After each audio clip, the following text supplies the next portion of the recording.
Welcome to RK news. Palamuru వీరుడు పండుగ సాయన్న ఆశయాలను కొనసాగిస్తామని మహబూబ్ నగర్ ఎమ్మెల్యే ఎన్ఎం శ్రీనివాసరెడ్డి స్పష్టం చేశారు. తెలంగాణ మండలి deputy chairman Banda Prakash Makthal MLA Vakiti శ్రీహరితో కలిసి పండుగ సాయన్న విగ్రహాన్ని ఆవిష్కరించారు. అనంతరం ఆయన మాట్లాడుతూ పేదల కోసం రాబిన్హుడ్ గా అవతారం ఎత్తి బడుగు బలహీన వర్గాల ప్రజలకు సేవ చేశారని ఆయన తెలిపారు.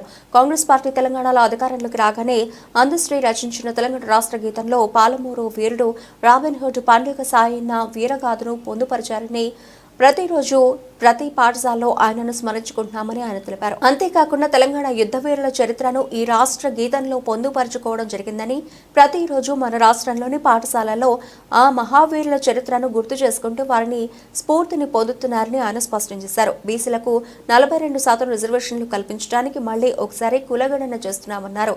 రిజర్వేషన్లను కోర్టులో ఆమోదించాలంటే చట్టబద్ధత కల్పించాలని ఆయన స్పష్టం చేశారు.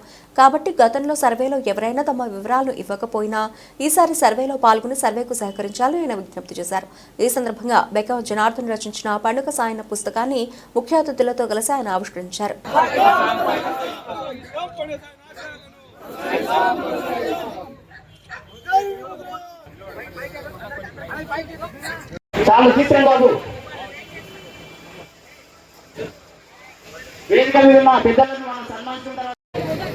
బండ ప్రకాష్ ప్రజాజ్ గారిని సాధారణంగా వేదిక మీద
చైర్మన్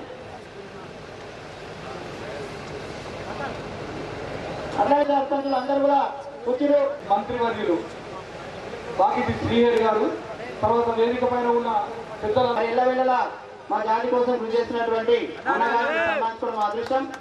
సన్మానం చేస్తూ ఉన్నారు. చాలా తీసుకురండి బాబు. విధాత్మకమైనటువంటి స్థానం కల్పించినటువంటి నవల పండుగ ఒకసారి గట్టిగా చెప్పాలి. కవితా సంఘం మధ్య రెడ్డి గారు కానీ ప్రతి ఒక్కరు కూడా మా ముదిరాజు ఉంటున్నాను. మరి ఇక్కడ మనం పిలిచిన వెంటనే ఇచ్చేసి ఇంత పెద్ద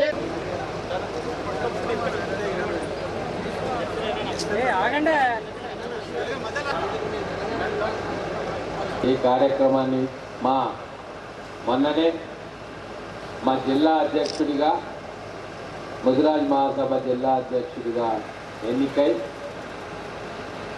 ఈరోజు జిల్లాలో ముదిరాజులందరికీ కూడా ఏకం చేసే ప్రయత్నం చేస్తున్న మా చిరకాల మిత్రుడు మెట్కాడ్ ప్రభాకర్ గారు, ఇంకా అనేక మంది వేదిక మీద ఉన్న ప్రతి ఒక్కరికి, ఈ కార్యక్రమానికి చేసిన మా అక్క చెల్లెళ్ళు, అన్నదమ్ములు అందరికీ నమస్కారం.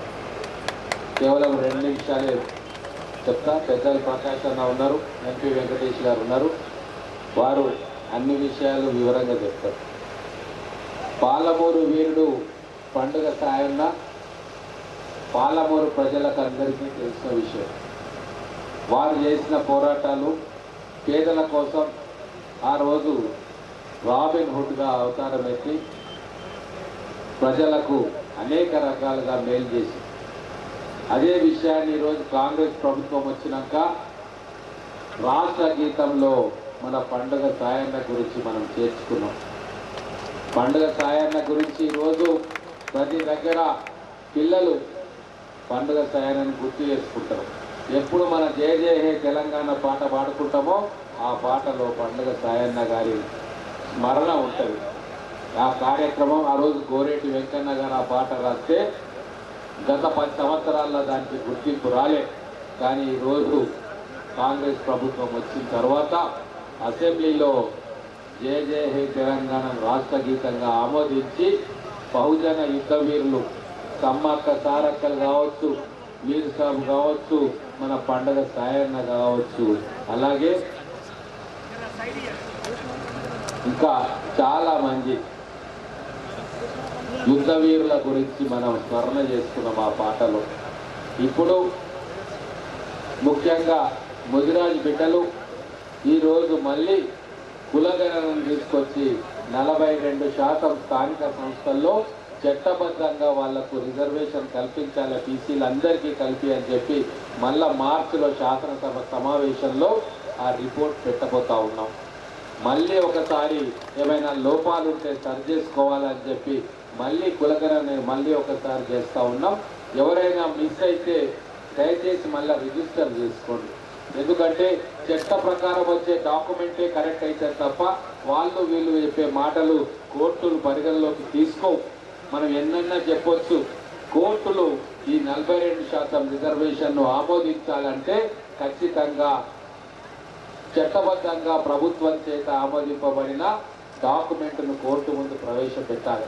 అందుకోసమే ఈ ప్రభుత్వం వాటన్నింటినీ కూడా క్రోడీకరించి అది అసెంబ్లీలో ప్రవేశపెట్టి దాని తర్వాత చట్టబద్ధత కల్పించాలని నిర్ణయం తీసుకుంది. దానికోసమే ఈరోజు ఆ ప్రజెంటేషన్ కోసమే సిఆర్ గారు మేమందరం కూడా హైదరాబాద్ వెళ్ళాల్సి ఉంది. అందుకే తొందరగా వెళ్తూ ఉన్నాం. దయచేసి మన్నించండి, లేకుంటే అయిపోయేదాకా మన ముఖ్య అతిథులు వచ్చిండ్రు, మిగతా అతిథులు అందరూ మాట్లాడేదాకా ఉంటుంటుంది. కానీ ఇప్పుడు పరిస్థితి అక్కడ మేము వెళ్ళాల్సి ఉంది. కాబట్టి మీ అందరికీ కూడా పండుగ సాయన్న విగ్రహ ఆవిష్కరణ శుభాకాంక్షలు తెలియజేసుకుంటూ, కేవలం విగ్రహం ఆవిష్కరణ కాదు, వారి స్ఫూర్తిని కూడా మనం ఆదర్శంగా తీసుకొని మన పిల్లలకు చెప్పుకునే సందర్భం ప్రతిసారి మనం గుర్తు చేసుకోవాలని కోరుకుంటూ, ఈరోజు మధ్యాహ్నం 2 గంటలకు గాంధీ భవన్లో బీసీ కులగణన మీద ప్రజెంటేషన్ ఉంది.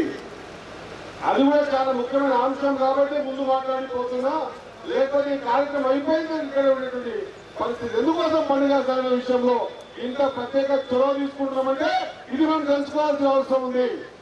ఈ మధ్య కొంత బాధాకరమైన అంశం ఏంటంటే పండుగ సాయన ఈ తెలుగుకు సంబంధించిన సాగరేలమ్మ సాగరులకు ఇంకా మహానాయకులందరూ కూడా కులాలకి రిస్ట్రిక్షన్ చేస్తా ఉన్నారు. ఆ రోజు పండుగ సాయన పోరాటం చేసింది తెలుగు కోసం కాదు, వీర బడుగు బలహీన వర్గాల కోసం. ఆనాడు నిరంకుశ పరిపాలనలో 150 సంవత్సరాల క్రితం ఈ ప్రాంతంలో మనగడ్డ మీద పుట్టిన పండుగ సాయన ఆయన పోరాట ఫలితం ఏంటంటే పేదలకు ఆకలి అవుతే అన్నం పెట్టిన లేకపోతుండే, పెద్దల ఇంటి ముందర నిజాం ఇంటి ముందర నిలబడి కాదు, వంగి కాదు, చెప్పులు చేత పడుతూ రావాల్సిన పరిస్థితి ఉంటుండే. ఆ స్థితినంతా కూడా మేము అయకం చేసుకుని ఈ విషయాన్ని ఈ టీవీలో పోరాటం చేద్దామని ఆ పండుగ సాయన ఆ రోజు 100% ఈ రోజు వాస్తవం చెప్పాలంటే మనం సాయం చేయడానికి అవకాశాలు ఉన్నా కూడా ముందుకు రాని పరిస్థితి ఉంటుంది. మనం పెద్దోళ్ళని కొట్టి పేదలకు పంచిన మహానాయకులు ఈ దేశంలో ఉన్నారంటే ఆ కొంతమందిలో మన పండుగ సాయంలో ఉన్నారన్నమాట మనం మర్చిపోలేదని తెలియజేస్తా ఉన్నా.